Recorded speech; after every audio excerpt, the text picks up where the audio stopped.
ini saya akan menjelaskan sejarah filsafat India dan perkembangannya. Filsafat India adalah filsafat yang berasal dari timur dekat selatan.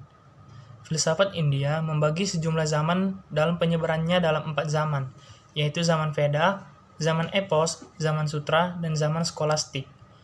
Kebanyakan bagi para filsuf India tak mempunyai aplikasi untuk menyampaikan risalah kehidupan filsafat untuk masyarakatnya, sehingga keterbatasan ini mengakibatkan filsafat India tidak terkenal seperti filsafat Yunani yang membawa perubahan sampai saat ini.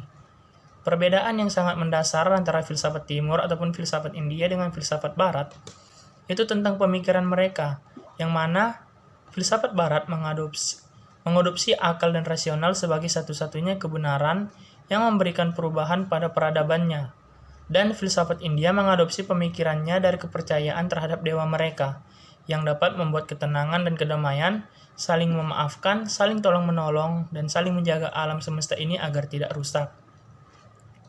Menurut Dr. S. Radhakrishnan, sejarah filsafat India dibatasi mulai dari 2000 sebelum Masehi sampai 1000 sebelum Masehi, dibagi menjadi 4 periode, yaitu zaman Veda, zaman Epos, zaman Sutra, dan zaman Skolastik. Zaman Veda adalah zaman di mana para pemuka-pemuka agama timbul. Di sanalah mereka membangun peradaban baru. Sebelumnya, peradaban Dravida itu peradaban yang sangat kuno dan percaya terhadap hal-hal yang berbau mitologi atau tahayul. Mitos-mitos yang berkembang pada zaman sebelum Arya datang sangat banyak, sehingga bangsa Arya datang sebagai penduduk baru dan sekaligus untuk menyebarkan kitab Brahmana dan kitab Upanishad. Kata Brahmana berarti doa atau ucapan-ucapan sakti yang diutarakan oleh para Brahmana. Upanishad berasal dari kata Sanskerta, yaitu upa artinya dekat, ini berarti di bawah, dan sat berarti duduk. Upanishad artinya duduk berdekatan di bawah kaki guru. Maksudnya adalah bahwa sikap siswa yang duduk di hadapan guru untuk menerima ajaran yang bersifat rahasia. Zaman Epos adalah zaman yang penuh dengan karya-karya klasik, sebuah pementasan drama yang selalu ditunggu oleh orang banyak. Bukan hanya dalam pemikirannya saja, tetapi dalam karya-karya seninya yang menjadi terkenal, yaitu kisah Ramayana dan Mahabharata. Dan ini memberikan sejumlah inspirasi kepada semua industri-industri persenian yang diterjemahkan dalam masing-masing bahasa. Dan ini menjadi strategi dalam penyebaran filsafat India di dunia.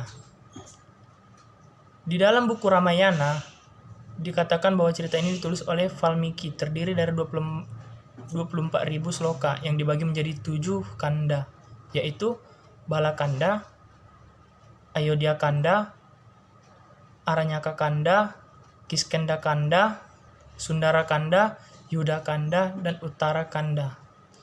Zaman Sutra merupakan zaman yang penuh dengan bingkai-bingkai filsafat, penuh dengan pemikiran praktis keagamaan kritis, dan penuh dengan karya-karya indah Brahman dalam menuliskan kata-kata.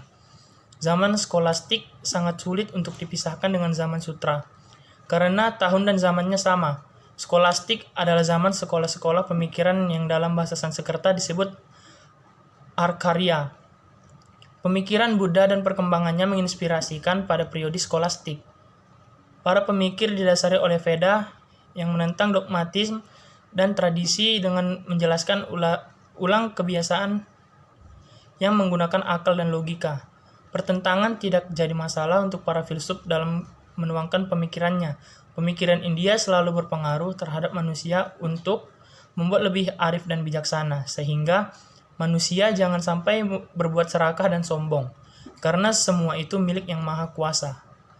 Oleh karena itu, mereka terus mengembangkan pemikirannya sampai tingkat tinggi. Menurut Surajiyo, ilmu filsafat suatu pengantar, bab ke-11, ajaran-ajaran dalam filsafat India ada 4, yaitu yang pertama, ajaran tentang kenyataan yang tertinggi. Dalam spekulatif ini, dasar-dasar ajaran yang berkaitan dengan kenyataan yang tinggi ialah zat yang mutlak. Dalam arti filsafati, bahwa kenyataan tertinggi itu bebas dari segala sebutan dan bebas dari segalanya. Maksud dari pernyataan tersebut ialah Yang Maha Kuasa, tidak dapat dikatakan bagaimana dan tidak ada hubungannya dengan siapapun. Yang kedua, ajaran jiwa.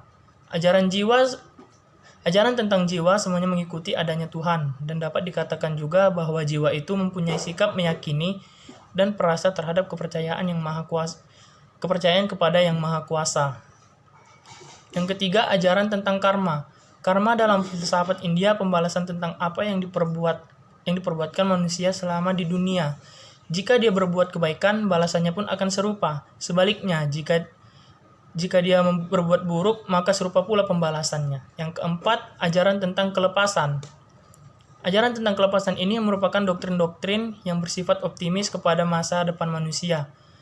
Ajaran memberikan keyakinan yang semangat untuk menjalani hidup ini dengan damai dan bahagia. Dengan demikian, setelah manusia melepaskan diri dari perbuatan yang tidak bermanfaat, kebenaran yang dianugerahkan oleh Tuhan kepada manusia agar menjaga dan memberikan keindahan di dalam kehidupan. Segala sesuatu yang diperlukan oleh ciptaannya sudah dipersiapkan oleh Tuhan, diberikan karena cintanya kepada makhluk ciptaannya.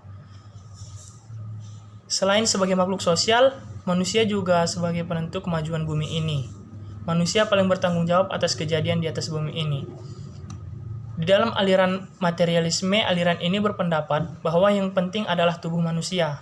Maka manusia sangat menjaga tubuh mereka dengan jiwa mereka, agar hidup mereka tidak saling berbenturan dengan sistem kehidupan mereka. Di dalam aliran spiritualisme, dalam ajaran agama, spiritualisme dijadikan patokan bahwa harus percaya kepada Tuhan yang Maha Esa dan kitab-kitabnya, karena arti kata spirit itu tentang jiwa yang dekat dengan Tuhan, sehingga diibaratkan spirit sebagai rangkaian ingat terhadap Tuhannya.